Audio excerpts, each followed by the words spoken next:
观众朋友、网友朋友，大家好，我是付天少。日前，美国和欧盟在近17年的民用飞机补贴争夺中呢，同意休战，共同宣布暂停征收5年关税，并计划成立一个工作组来解决其他国家的非市场行为，尤其是中国和中国的 C919 客机。这个休战本来是美国和欧盟之间的一个协议，但是他们紧接着就把矛头指向了中国，这是什么意思呢？我们知道，美国和欧盟就民用客机的出口补贴这方面呢，其实呢双方已经交手了很长时间。美国指责欧盟国家，特别是欧盟国家所研发的空客系列客机是实行了补贴的。那么欧盟呢也指责美国给波音公司进行了相应的补贴，因此呢都把这个状呢告到了世贸组织。双方打了17年，到现在呢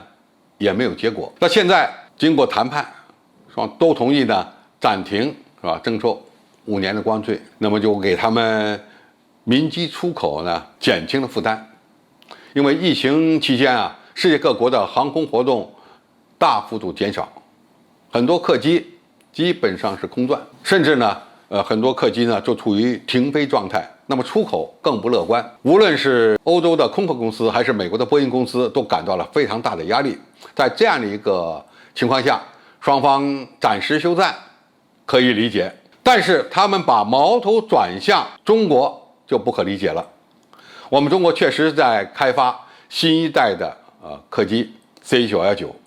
那么这个是对中国来讲呢是一个填补空台的机型，因为经过几十年的努力，我们中国终于依靠自己的力量开发出了第一代的民用客机，而且它主要还是喷气式的干线飞机。就航程而言呢，主要是用于国内航线，和空客公司的 A320 系列、波音公司的波音737系列非常类似。那么这次布鲁塞尔和华盛顿关于加强世贸组织工业补贴规则的部长级声明中称呢，真正需要的是一个更加严格的世贸组织补贴协议，它可以解决中国经济体系的独特之处，但这在可预见的未来不会发生，也许永远不会发生，这留下了加强单边行动的可能性。美国和欧盟这个协议，其实我们更关注的是他们现在要对中国的 C919 下手了。那么怎么下手？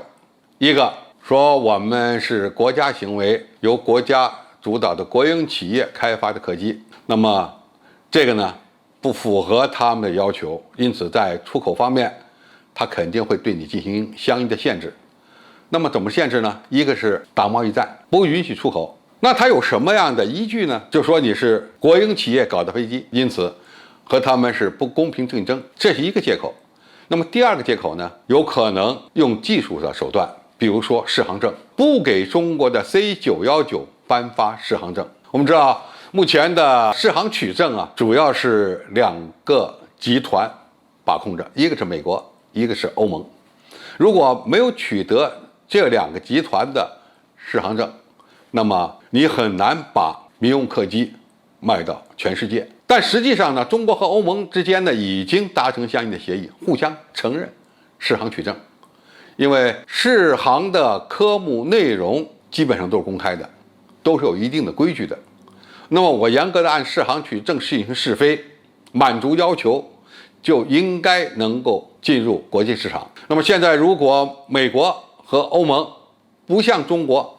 颁发适航证，那么我们只能在国内使用。那没关系，反正 C919 第一阶段肯定是以国内的航空公司为主，用于国内航线，取代那些进口产品。你不给我颁发适航证，我们也可以不给你颁发适航证，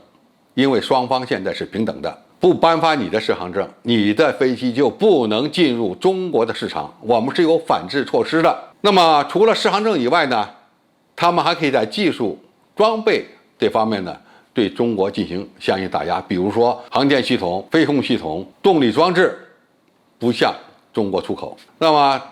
这恐怕对我们 C919 的研发以及取证确实会构成一定的影响。我们必须换成国产装备，换成国产装备，你还要重新进行适航的试飞。比如说动力装置，是吧？我们现在是用的国外的产品，那么今后如果我们装上了国产的自行研发的动力系统，那么这个试飞周期呢势必会延长。过去的计划呢是先用国外的发动机，是吧？取得了适航证以后，我们先期投入市场，然后呢再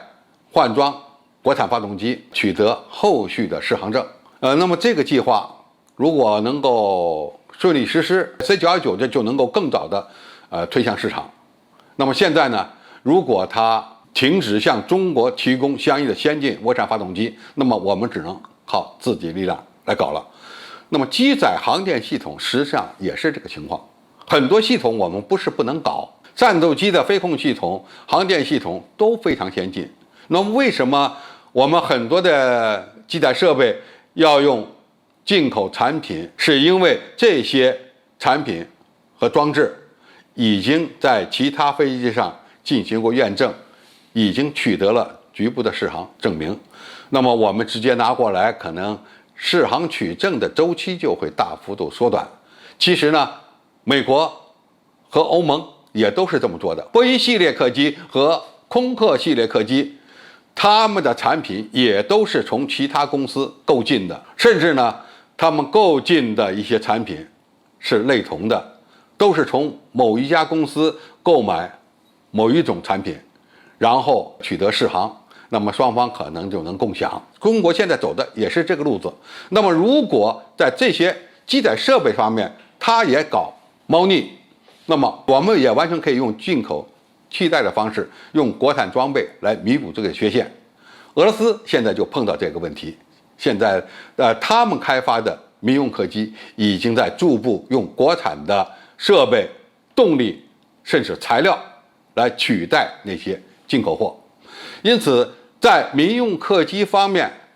打贸易战来打压中国，我想最终的结果是促进了我们中国国产化技术的发展和提升，而真正吃亏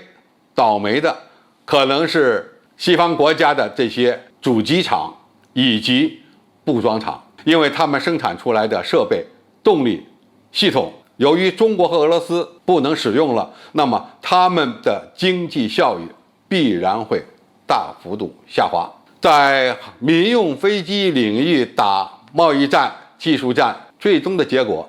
对双方都没有好处。真正可行的道路是加强世界各国，特别是一些航空强国之间的技术交流，共同推进民用客机技术的发展，特别是提高它们安全性、经济性方面的性能指标，这才是未来世界各国民用客机发展的正途。好，今天介绍就到这里，谢谢大家的收看。感兴趣的朋友，我们可以在下面的留言区留言交流讨论。我们下期再见。